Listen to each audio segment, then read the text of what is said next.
watu ambao ibada hawataki, kumwabudu Mungu hawataki, kumtumikia Mungu hawataki. Ni kweli. Lakini ndani wamebeba agano la Mungu. Lipo. Ndani wamebeba kusudi la Mungu. Wewe. Ndani wamebeba mapenzi ya Mungu. Wanayo. Lakini wanalala tu.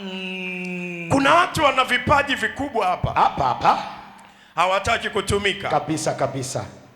Lakini wakija kwenye maombi, ni hela tu, anamuomba Yesu leta hela.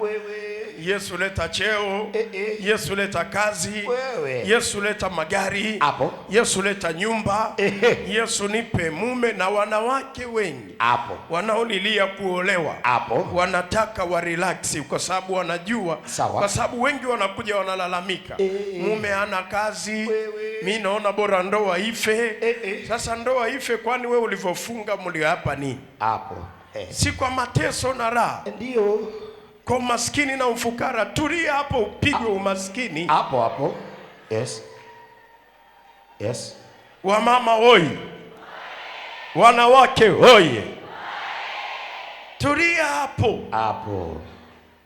Kwa sababu wewe unaona ndoa ni sehemu ya raha. Hakuna raha kwenye ndoa. Hakuna. Ndoa ni watu waliamua kupambana na majukumu. Kumbe. Yes. Ili litoto la kike limemshinda baba yake na mama yake. Sawa. Linatoroka kwa kuruka ukuta. Sasa wakakutana na kijana. Sawa. Akaja nyumbani kwamba mimi na uwezo wa kumdhibiti asitoroke ukuta. Sasa kwa nini tusimpe haraka? Kwa sababu hatuna nguvu tena za kumzuia. Yes.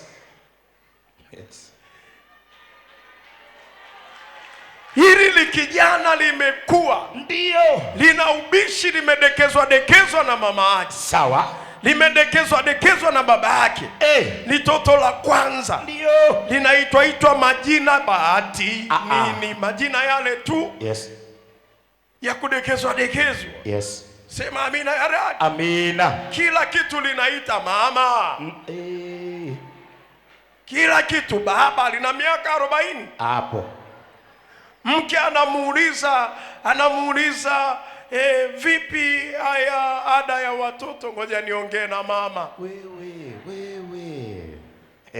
Vipi, mbona mahitaji hakuna nyumbani? Ngoja nimpigie baba.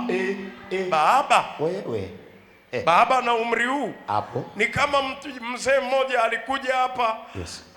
Ana miaka sijini 55. Ananililia machozi kwenye ibada. Mimi nikafikiria amelogwa, anaumwa. Ananiambia mimi ni yatima. Yatima miaka 50. Yes. Mbona ni ujinga huu? Kabisa. Kapambane, una miguu yote. Una akili zote. Una mikono yote. Uyatima umetoka wapi? Pambana. Yatima ni mtoto mwaka mmoja. Amina. Miaka 5. Ukishafika miaka 18 wewe si yatima. Kimbia. Katafute hela. Mchaka. Yes. Unafika miaka 18 unajiita yatima. Wewe. Yatima kivipi? Hata sisi wenyewe. Yes. Umri ule umefika, ulitaka wazazi wako wawepo mpaka umri huo. Hapo.